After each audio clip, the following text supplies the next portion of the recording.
first time I saw my father again after all those years, the storm did not come from the sky. It rose from the marble floor under my heels. I stood at the threshold of his dining room in a tailored coat that didn't belong to the girl he once told to suffer. My hair pinned back, my voice steady enough to slice bone.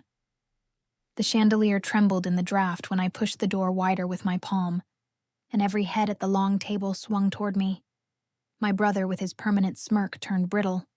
My sister gripping a wine glass like it might anchor her against the tide. And at the head, the man who taught me that love had a ledger. Debit for obedience, credit for usefulness, and a line item of contempt where my name used to be. He blinked as if the light were wrong. "You," he said. "Not my name, never my name." And in the full hush of their home, I smiled a rehearsed smile and laid a slim folder on the tablecloth, its edges aligned with ruthless care. "I thought you'd like to see what ownership looks like," I said, then let the moment breathe until it hurt. Their eyes crawled over the papers, and I watched recognition bloom like a bruise. The deeds, the debts, the signatures that bent the house itself to my will. My father's face sagged, not from age, but from a new gravity he didn't understand. I leaned in, close enough for him to smell the rain still clinging to my coat. "Years ago," I whispered, "I asked for help. You said let her suffer. She deserves nothing. I learned, Father. I learned how to survive without you." His knuckles whitened on the armrests, and for an instant I thought he might rise, rage at me the way he used to. Thunder poured into the shape of a man, but the thunder did not come. I took back my folder, turned my back on the stunned tableau, and walked away, heels clicking the sentence I'd waited years to speak. I did not say it out loud. Not yet. I wanted them to wonder. I wanted them to remember. The door closed with a polite click, and the story rewound, as if the sound were a spool spinning backward to the night that taught me what hunger could build.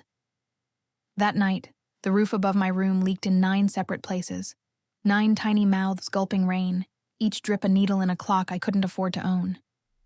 The house had always been tired, as if my mother's death years before had stripped it of color and given it a permanent bruise, but storms made it mean. Wind jabbed the windows. Water crept along the ceiling in slow gray veins, and the floor under my thin mattress had learned every shape of my bones. I had propped a bucket under the worst leak and wedged a bowl beside it. And because the thunder was loud and shame is louder, I tried to fix the roof myself. Climbing the crooked attic ladder with a coil of plastic sheeting I'd scavenged from behind the grocery store. The attic air tasted of dust and old mice. I crawled across beams like a contraband ghost. When the sheeting slipped and cold rain slapped my neck, I swore I wouldn't cry. Crying in that house was like dropping coins into a well, noise that promised nothing back. It was after midnight when I clambered down, soaked and shaking, and the bowl had overflowed, and the bucket had filled, and the water had found new places to fall. My chest felt tight, like my ribs had been cinched with wire. I wiped my face on my sleeve, stared at the damp walls, and thought of my mother's photo tucked under my pillow. Her smile in that picture had hope left in it, the kind that assumed effort would be noticed. I tried to borrow that hope, like using a key I no longer owned. The hallway outside my room smelled like polish and old anger. I counted steps to my father's door because counting kept me from hearing my own fear. He'd always told me to handle things myself, that asking for help proved you didn't deserve it. But I had run out of ways to keep the ceiling off my head. And water is patient. It wears you down drop by drop until even pride becomes a sieve. I knocked softly, no answer. I knocked again, louder. The door swung open just enough for the lamplight to sketch my father's outline. Shoulders squared under a cotton robe, jaw shadowed, eyes taking inventory rather than seeing. Behind him, my brother lounged against the dresser, phone in hand, grin dialed up for an audience. My sister perched on the bed's edge, painting her nails a red that felt like a dare. "What?" my father said. The word a pin meant to pop me. "The roof," I managed. "It's leaking badly. I tried to fix it, but please, I need help." Silence. Then a faint chuckle from my brother, who had never worked for anything heavier than a gym mirror. My father's mouth tightened. "You need help," he repeated, as if reciting a line he'd written for me. "You always need, don't you? Always a mouth open, hands out. Your mother spoiled you. Look at you, soaked, pathetic. Who taught you to be helpless? Heat rose under my wet skin, an animal heat, humiliating and bright. "I've been working," I said quietly. "I pay for my food. I fix what I can. But the rain." "The rain," he said, head tilting in mock thoughtfulness. "And what would you have me do about the weather?" My sister laughed, a small knife of sound. "Maybe buy her an umbrella for her room," my brother said, and the two of them snickered like children rehearsing cruelty for a school play. I thought of turning away. I thought of pride, the broken clock of it, how it told the wrong time, but you kept checking it because habit is a sort of faith. Instead, I made myself stand straighter. "Father," I said, the word catching on old invisible thorns. "I am asking. Please." He looked at me as if I were a number on a bill. He had always kept the accounts in our house, always balanced them to the penny, always made sure the math favored two of his children and starved the third. He was not a monster in the way stories like to make monsters. No fist raised, no slamming cabinet doors, no dramatic tantrums to be filmed by neighbors. His cruelty was administrative. He pruned, he allocated. He audited affection, deducted grace. "Let her suffer," he said then, almost gently. "She deserves nothing." I tried to swallow the words down, but they didn't fit. They lodged in me like a fishbone. Behind him, my brother whooped softly, like the scene had hit its mark. My sister's smile was a red crescent on the pale plate of her face. The door closed. The latch clicked. Clicks were very different in this house. Some meant welcome, some meant finality. This one meant finality. I walked back to my room with my arms tucked around myself, as if I could hold in what was trying to spill out. Water plinked a steady metronome in the bowl. I dumped it into the bucket, dumped the bucket into the hallway bathroom sink, carried it back, started again. The night stretched. When exhaustion finally pinned my eyelids, I slept in a chair because the mattress was too damp and hope was too thin to lie down on. In the morning, I woke with a stiff neck and a new rule written under my ribs. Ask no one. I don't know when determination becomes a habit. Only that it does. And once it does, it looks a lot like stubbornness to people who never had to learn it. I took extra shifts at the bakery where the ovens breathed out a tired heat like old dogs. The manager had a voice that came out in sighs and called everyone kiddo. Flour dusted my hair white and settled into my shoes, and at night my feet mutinied with blisters. On weekends, I scrubbed office floors where the lights stayed on too bright, as if the building refused to distinguish between day and night. In the afternoons, I studied at the public library because the air smelled like paper and patience, and because no one there asked me to prove I was worth the chair I sat in. I taught myself to fix what I owned: patch drywall, reseal windows, quiet rattling pipes that stuttered like frightened birds. On good days, the house returned my effort with temporary silence. On bad days, the wind found new ways to speak. People say time heals, but time doesn't heal anything if the wound is how you live. What it does, if you let it, is make your scar smarter. I learned which voices to ignore. I learned that kindness, when it showed up in small and ordinary ways. A bus driver who waited those extra 3 seconds. A customer who said thank you, like he meant it, could keep you alive in increments. But I also learned I was invisible to the people under my own roof. My father began to talk around me the way you talk around a chair you plan to throw away later. "Your sister's got talent," he'd say at dinner, eyes shining at her description of a fashion course she might take if someone else paid for it. "Your brother's got fire," he'd say when my brother boasted about a fight at the gym. Then his glance would pass over me like a shadow forgetting to darken. I stopped trying to earn that look. I stopped asking why. That winter, when the cold found its way into the hollows of my joints and sat there like unwelcome company, I took a night class the bakery manager told me about. A community program where small business owners taught practical skills: inventory, budgeting, how to look a supplier in the eye and not blink first. The instructor was an old man with hands as knotted as roots and a habit of pausing before he spoke, as if words were coins and he meant not to overspend. He watched the class the way a carpenter eyes a wall he intends to hang a heavy shelf on, measuring for hidden studs. After the second week, he stopped me at the door. "You keep your notes like they might run away," he said. "You're hungry?" The word made me flinch. "I am," I admitted. "Good," he said, and handed me a long column of numbers. "Hunger is a tool. Learn where to point it. I did. He let me help at his warehouse on Saturdays, where I learned the muscle memory of forms and freight, learned how to fold a pallet wrap without tearing it, how to tell a good shipment from a bad one by the breadth of the boxes. He paid me in cash and practice. It wasn't glamorous. It was building a skeleton I could hang my life on. At home, nothing softened. My father raised his eyebrows when I left early or came home late, but his interest only sharpened when he thought I was failing. "Don't embarrass us," he'd say, which meant, "Don't make me answer for you." My sister took to borrowing my sweaters and returning them with perfume ghosts that turned the knit sour. My brother began to leave weights in the hallway like traps. Once I tripped and bruised my shin so purple it looked like something trapped under ice. When I caught his eye over dinner, he smiled the way boys smile when they have learned their father's language. The one where hurt is a ledger, and they've discovered how to keep it balanced in their favor. I moved out of my room and into the attic that spring, not because it was better, the roof still remembered how to leak, but because distance can be a kind of mercy, even if it's only one flight of stairs. I built a bed from old pallets and a thrifted mattress.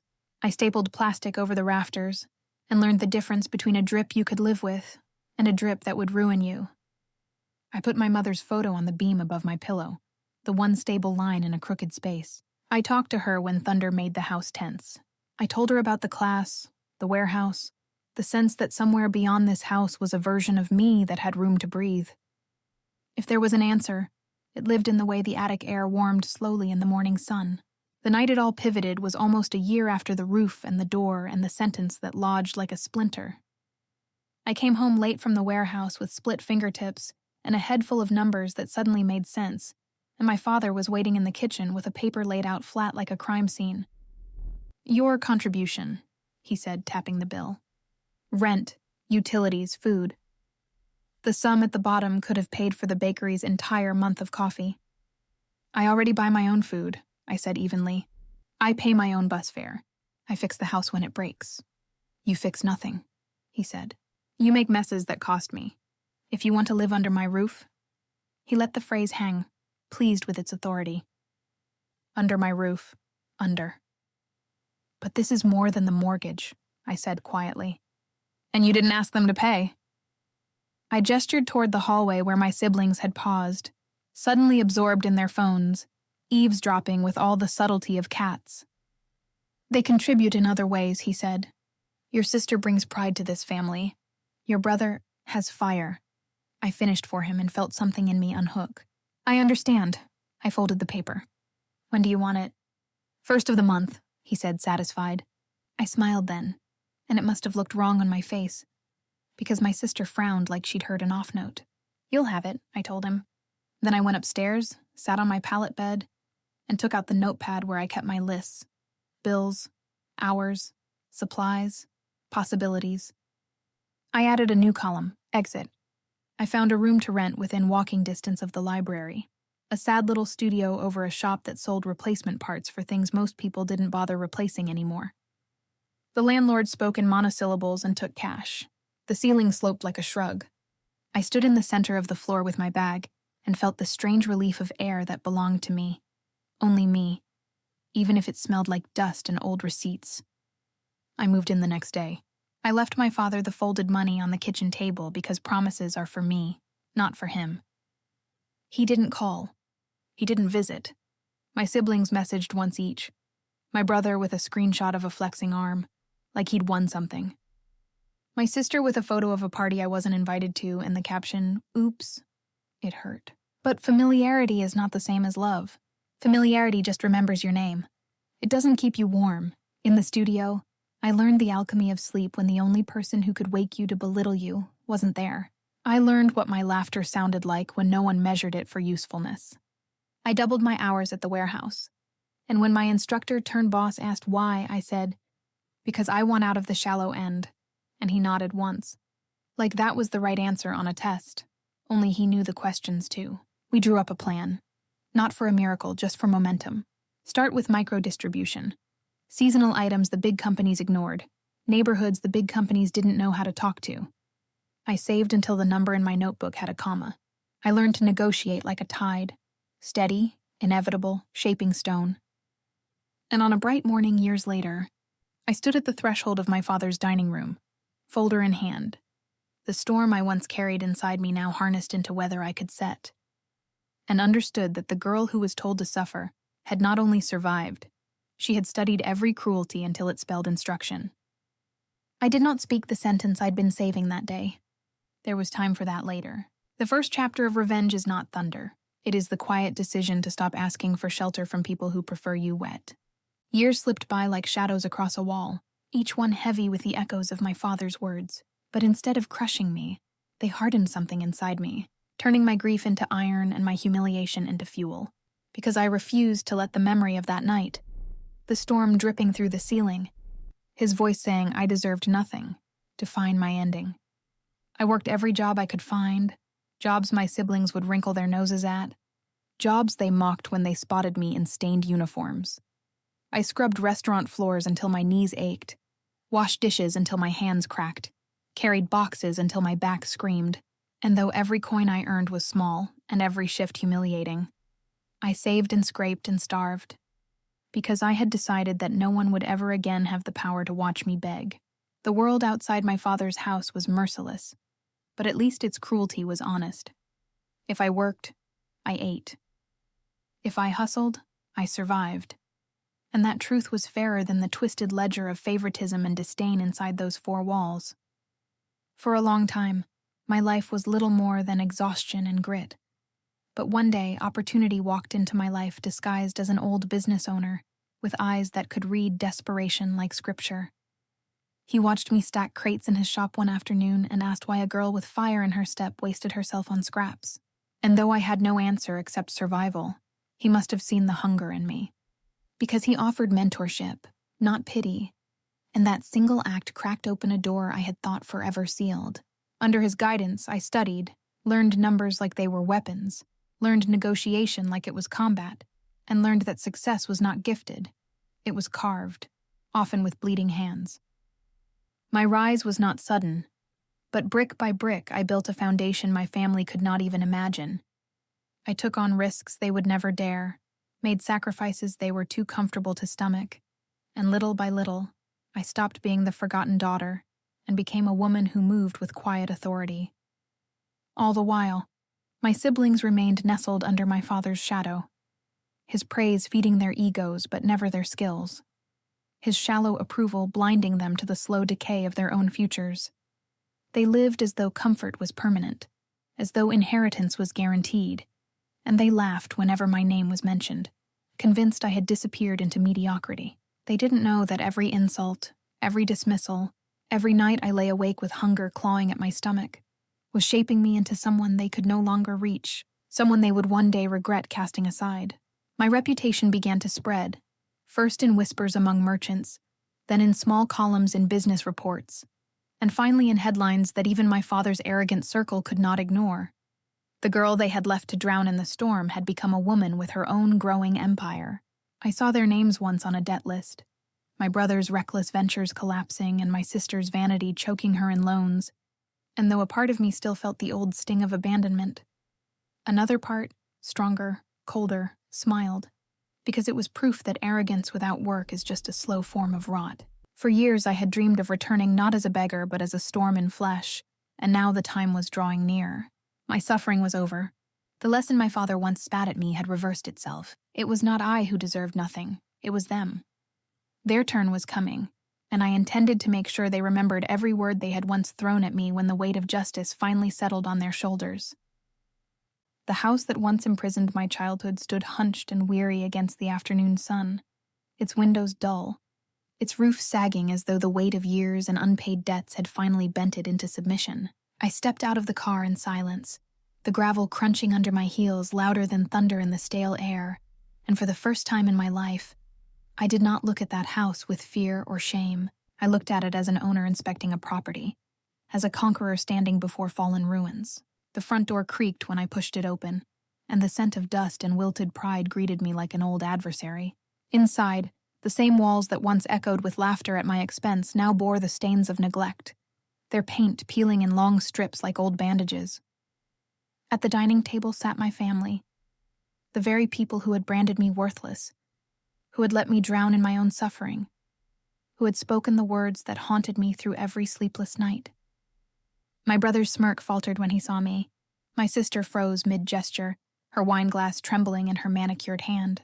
At the head of the table, my father, older and diminished, tried to sit taller, but his eyes betrayed the crack in his armor. "You," my brother spat, his voice sharp but shaky. "How dare you come back here?" I walked closer, the sound of my steps deliberate, controlled, a rhythm of authority they could not ignore. My smile was thin, cold, and deliberate.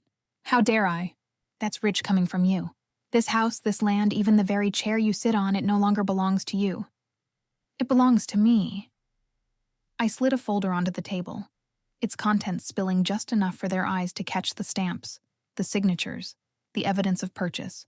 "While you mocked me, while you left me to starve, I built everything you thought I'd never have. And when the banks came knocking for the debts you couldn't pay, I was there to collect.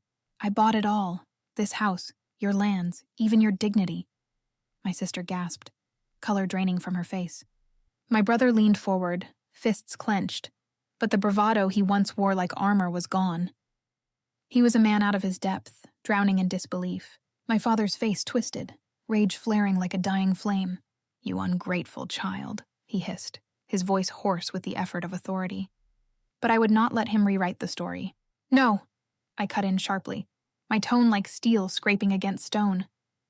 "Ungrateful would have been if I had bowed and begged for scraps after everything you did. Do you remember? The night I asked for help, the night the roof caved and the storm broke through. Do you remember what you said, Father?" The silence was suffocating, broken only by the shallow rhythm of his breath. His eyes narrowed, but he said nothing. So I said it for him, letting the venom drip from each word. "You told me, let her suffer. She deserves nothing." Those words carved me hollow, but in that emptiness I built fire. I learned to survive without you, without this family. And now look at you, all of you, small, desperate, sitting in a house you no longer own. My siblings exchanged glances, but neither dared to speak. I could see it in their eyes, the recognition, the regret, the bitter taste of the tables turning. My father gripped the armrests of his chair so tightly his knuckles blanched, but the fight in him was nothing more than smoke. "What do you want from us?" he finally asked, the defiance in his voice trembling against the weight of his fear. I leaned in just enough for him to see the reflection of his own arrogance mirrored in my eyes. "Nothing. I wanted nothing then, and I want nothing now. That's the beauty of it. I don't need you anymore. You made me believe I deserved nothing, and now that is exactly what I've come to give you. Nothing."